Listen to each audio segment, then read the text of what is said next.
Tá Troscan as seit the Banshees of Inisherin a tafadú in Inisherin agus acal le car ceant go luach. Tá drisir dearach ó níú céad déag a bhí sa ceistín a death fárach páirt Colin Farrell sa scanan ar díl agus idir 3,000 agus 4,000 a láragar ar na hairní eile tar díl ón scanan a bhí ainmníthe do bhradam Oscar tá box go sceanna cófra brídeige laba in síinte agus scaffictar a bhí crochta I death cholam páirt Brendan Gleeson sa scanan. Starting from now. But shush like, Polly. You know, shush like. Yeah, I'd shush like.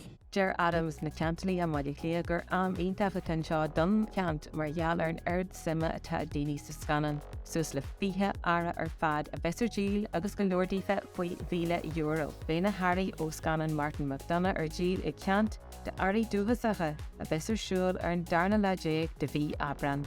Down.